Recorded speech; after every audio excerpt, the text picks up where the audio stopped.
Am I a feminist? Yes and no.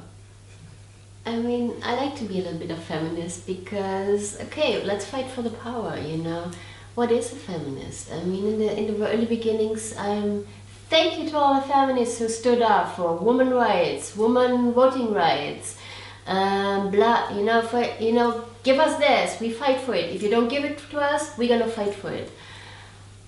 Yes, I'm a feminist, but not in the common sense of meaning, you know.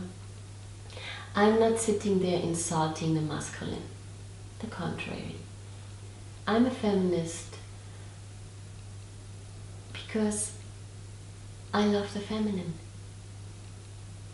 I love the feminine, you know, also as I love the masculine, but in order to experience my world, I like to be with feminine things, you know, and I like to do it the feminine way. The feminine way to do business, to do leadership, to do my family, to do my work, I like it the feminine way, you know. Am I a feminist then? Maybe. What is the feminine way? How you define the feminine way? Is it creation or something like this, something different? What do you mean? It's a good question. What is the feminine way? We are on a journey of rediscovery, you know. I can tell you some things. What is the feminine ways? For example, go with the rhythms, you know. The other thing is the feminine leads differently, and the feminine enlightenment is differently, and the feminine way to do things and see things, it's differently. It's the other perspective to the masculine, you know. It's a different view on the world. The feminine feels more than she analyzes.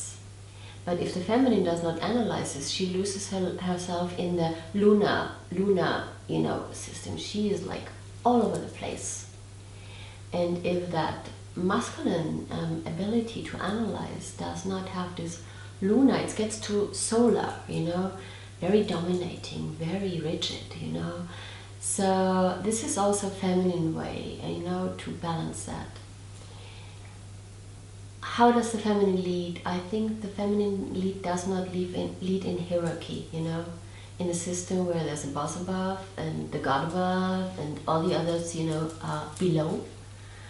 I think the feminine leads in circles. You know, everybody leads, and everybody knows when he's called to take the leadership for a while and can come back to the circle to be nourished, to that the other one takes over. And it's a rhythm, you know, of leadership, which I call, where is the divine coming through, you know? Where is the divine coming through? Where is the divine guidance coming through? And then we gather in the circle again and we lead from there. That's a different approach to leadership, you know? How does the feminine create? The feminine creates first that she nourishes herself. She comes back to her home zone, to her ground. And when she is settled in the ground, then she creates. You know, the masculine is pushy. And when you push all the time, you will have that, you will in a way vacuum the system. That's the burnout system, you know.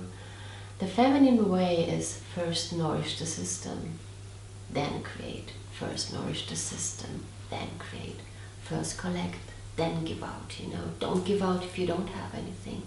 Don't come from a pushy place where you try to push things through, you know, which is needed sometimes too. But if it's not nourished, you know, if it's not nourished inside, it will pull out the energy and not being a sustainable ecosystem of what we create and what we make in this world.